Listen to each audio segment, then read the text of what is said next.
اعوذ باللہ من الشیطان الرجیم بسم اللہ الرحمن الرحیم۔ اب جو آیت آ رہی ہے اس کے پڑھنے سے پہلے ایک بات سمجھ لیجئے کہ یہ جو اب 22 رکوعوں کا مضمون ہم پڑھ رہے ہیں، مجھے یہ بات آج شروع میں واضح کرنی چاہیے تھی۔ اس میں ترتیب کیا ہے؟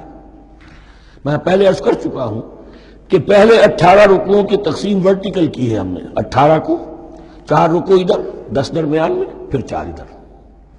یہاں اب چلے گی ہاریزونٹل تقسیم، افقی تقسیم، اور اس کی بھی شکل کیا ہے کہ 4 مضامین ہیں کہ جو تانے بانے کے ساتھ بنے ہوئے ہیں، یا 4 لڑیاں ہیں مضمون کی کہ جن کو بٹ کر رسی بنا دیا گیا۔ وہ 4 مضامین کیا ہیں؟ مسلمانوں سے خطاب میں ان کے لیے عبادات اور احکام اور شرائع، یہ واجب ہے، یہ کرنا ہے، یہ حلال ہے، یہ حرام ہے، نماز فرض ہے، روزہ فرض ہے، وغیرہ وغیرہ۔ اور 2 لڑیاں جہاد، جہاد بالمال، جہاد بالنفس۔ جہاد بالنفس کی آخری انتہا قتال ہے، جہاں انسان نقد جان ہاتھ پر رکھ کر، ہتھیلی پر رکھ کر میدان میں حاضر ہو جاتا ہے۔ جو جنگ میں گیا اس نے اپنے آپ کو موت کے لیے پیش کر دیا، بچ کر آ جائے تو بونس ہے۔ اس اعتبار سے یہ 4 جنگ۔ شریعت کو 2 حصوں میں تقسیم کیجئے، عبادات اور پھر بقیہ احکام شریعت، معاملات، جن میں خاص طور پر شوہر اور بیوی کا تعلق جو ہے وہ سب سے اہم ہے۔ لہذا اس صورت میں آپ دیکھیں گے تفصیلی احکام آئیں گے آئلی قوانین کے ضمن میں۔ دوسری طرف جہاد بالمال یعنی انفاق، اللہ کی راہ میں خرچ کرنا، اور جہاد بالنفس جس کی آخری منزل قتال۔ اب یہ 4 لڑیاں اس طرح سے ہیں، فرض کیجئے ایک لال لڑی ہے، ایک پیلی ہے، ایک نیلی ہے، ایک ہری ہے، ان کو بٹ دیا گیا ہے۔ جب ایک طرف سے دیکھیں گے تو کٹا پھٹا نظر آئے گا رنگ، لال نظر آیا، پھر پیلا نظر آیا، پھر نیلا نظر آیا، پھر ہرا، پھر لال، پھر نیلا، پھر پیلا، پھر ہرا۔ تو ایسا معلوم ہوگا جیسے کٹے پھٹے ہیں مضامین۔ لڑیاں کھول دیجئے، معلوم ہوگا ایک لڑی وہ بھی بڑی مسلسل ہے، جہاد بالمال کی، ایک لڑی ہے جہاد بالنفس یعنی قتال کی، ایک لڑی ہے جو عبادات کی، ایک لڑی ہے معاملات کی اور شریعت کے احکام کی۔ یہ 4 لڑیاں، اور یہ تانے بانے کی طرح بنی ہوئی ہیں، لیکن اسی بنتی میں بہت بڑے حسین پھول موجود ہیں۔ طویل آیات اور طویل آیات، عظیم ترین آیات قرآن مجید کی، ان میں سے اب ایک آیت یہاں آ رہی ہے۔ اس کو میں نے عنوان دیا ہے آیت الآیات۔ ان فی خلق السماوات والارض واختلاف اللیل والنہار والفلک التی تجری فی البحر بما ينفع الناس وما انزل اللہ من السماء من ماء فاحیا به الارض بعد موتها وبث فیہا من کل دابۃ وتصریف الریاح والسحاب المسخر بین السماء والارض لآیات لقوم یعقلون۔ اتنے فینومینا آف نیچر کسی ایک آیت میں جمع نہیں ہے قرآن۔ اللہ تعالیٰ تمام فینومینا آف نیچر کو اپنی آیتیں قرار دیتا ہے۔ آسمان اور زمین کی تخلیق، رات اور دن کا الٹ پھیر مختلف جگہوں پر، اور یہ جو ستارے ہیں اور یہ جو بھی نباتات ہیں زمین کی، ان میں سے آیتیں ہی آیتیں۔ لیکن ان آیت الآیات کو جس طرح یہاں ایک آیت میں سمویا ہے، یہ حکمت کا ایک بہت بڑا پھول ہے، بہت بڑا پھول جو ان 4 لڑیوں کی بنتی کے اندر آ گیا ہے۔ یقیناً آسمان اور زمین کی تخلیق میں اور رات اور دن کے الٹ پھیر میں، اور اس جہاز میں یا کشتی میں جو چلتی ہیں سمندر میں یا دریاؤں میں، وہ سامان لے کر جو لوگوں کو نفع دیتا ہے، بما ينفع الناس وما انزل اللہ من السماء من ماء، اور اس پانی میں کہ جو اللہ نے اتارا ہے آسمان سے، فاحیا به الارض بعد موتها، اور پھر اس سے وہ زندہ کر دیتا ہے زمین کو اس کے مردہ ہو جانے کے بعد۔ بے آب و گیا زمین پڑی تھی، بارش ہوئی ہے، اسی میں سے روئندگی آ گئی ہے۔ وَبَثَّ فِيهَا مِن كُلِّ دَابَّةٍ، اور یہ تمام حیوانات اور چرند اور پرند جو اس کے اندر پھیلا دیے گئے ہیں۔ وَتَصْرِيفِ الرِّيَاحِ، اور یہ ہواؤں کا چلنا جو ہے، کبھی پروا چل رہی ہے، کبھی پچھمی چل رہی ہے، کبھی مشرق سے آ رہی ہے، کبھی مغرب سے آ رہی ہے، تصریف الریاح ہے۔ وَالسَّحَابِ الْمُسَخَّرِ بَيْنَ السَّمَاءِ وَالْأَرْضِ، اور ان بادلوں میں کہ جو معلق کر دیے گئے آسمان اور زمین کے درمیان۔ لآیات لقوم یعقلون، ان سب میں آیات ہیں، نشانیاں ہیں ان لوگوں کے لیے جو عقل سے کام لیں۔ ان کو دیکھو اور ان کے خالق کو، مدبر کو پہچانو۔ آیات ہیں، اور ان کے آیات کے پہچاننے کا جو عملی نتیجہ نکلنا چاہیے اور جس کو عام طور پر لوگ نہیں پہنچ پاتے جس تک، اب اگلی آیت میں اس کا تذکرہ ہے۔ نتیجہ تو نکلنا یہ چاہیے کہ پھر محبوب اللہ ہی ہو، شکر اسی کا ہو، اطاعت اسی کی ہو، عبادت اسی کی ہو۔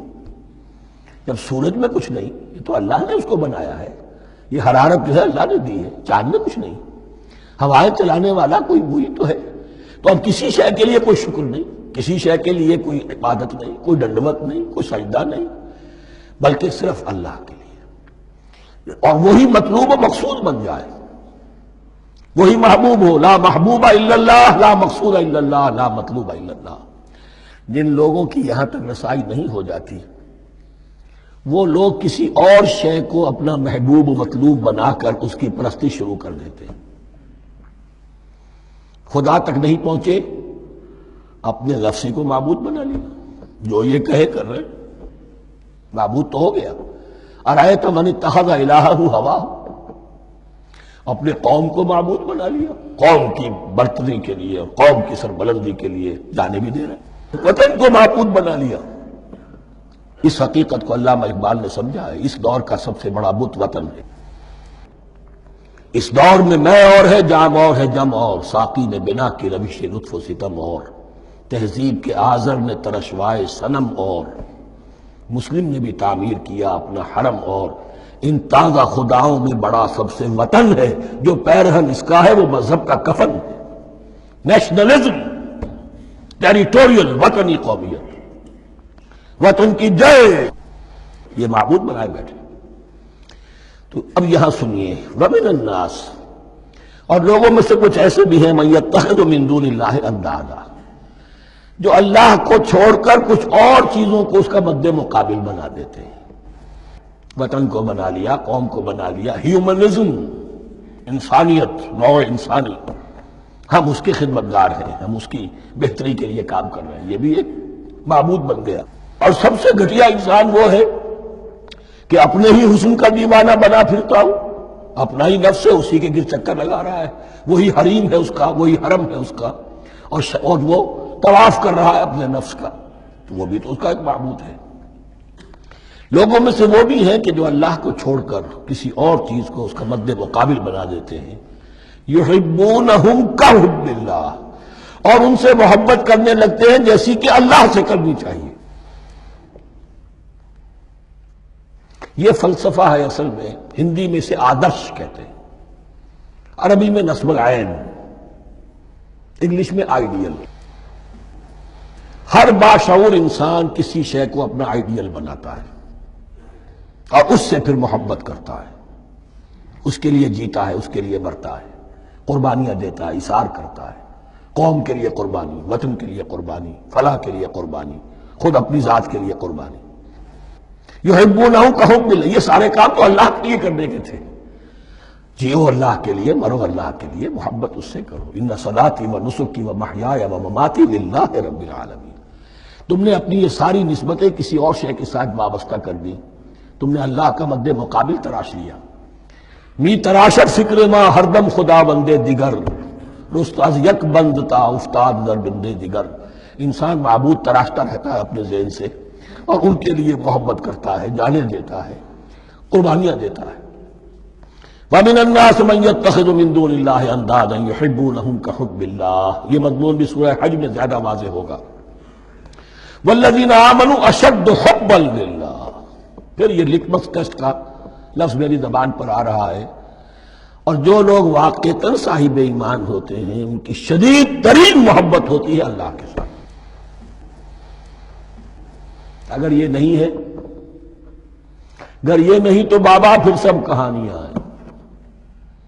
کوئی شے اللہ سے زیادہ محبوب ہو گئی وہ تمہاری معبود ہے، تم نے اللہ کو چھوڑ دیا، چاہے وہ دولت ہی ہے، چاہے اس عبد الدینار و عبد الدرہم، ہلاک و برباد ہو جائے درہم و دینار کا بندہ۔ نام عبد الرحمن ہے، حقیقت میں عبد الدینار ہے۔ دینار آنا چاہیے، حرام سے آئے، حلال سے آئے، جائز سے آئے، ناجائز سے آئے، تو معبود اللہ نہیں ہے، معبود دینار ہے۔ ہندو نے یہ کیا کہ لکشمی دیوی کی ایک مورتی بنا کر پوجنا شروع کر دیا، یہ لکشمی دیوی اگر ذرا مہربان ہو جائے گی دولت آ جائے گی۔ ہم نے کہا ہٹاؤ اس درمیان کے لنک کو، سیدھے ہی دولت کو کیوں نہ پوجو، پیٹرو ڈالر کو پوجو، ڈالر کو پوجو، ترک وطن کرو، ماں باپ کو چھوڑو یہاں سسکتا ہوا، تو مر رہے ہیں اور کوئی ان کا بیٹا ان کی بیٹی ان کے پاس نہیں، کس لیے؟ ڈالر۔ کون معبود ہوا؟ وَمِنَ النَّاسِ مَن يَتَّخِذُ مِن دُونِ اللَّهِ أَندَادًا يُحِبُّونَهُمْ كَحُبِّ اللَّهِ وَالَّذِينَ آمَنُوا أَشَدُّ حُبًّا لِلَّهِ وَلَوْ يَرَى الَّذِينَ ظَلَمُوا إِذْ يَرَوْنَ الْعَذَابَ أَنَّ الْقُوَّةَ لِلَّهِ جَمِيعًا، اور کاش کہ دیکھ لیتے یہ لوگ جو اس شرک میں اور اس گناہ میں مبتلا ہیں، ظلم شرک کے معنی، جب وہ دیکھیں گے عذاب کو اور یہ بات واضح ہو جائے گی کہ قوت تو ساری کی ساری اللہ کے ہاتھ میں ہے، کسی کے پاس کچھ نہیں، وَأَنَّ اللَّهَ شَدِيدُ الْعِقَابِ، اور یہ کہ اللہ سزا شدید العذاب، اللہ سزا دینے میں بہت سخت ہے۔ اس وقت آنکھ کھلے گی تو فائدہ کیا ہوگا؟ اب آنکھ کھلے تو فائدہ ہے۔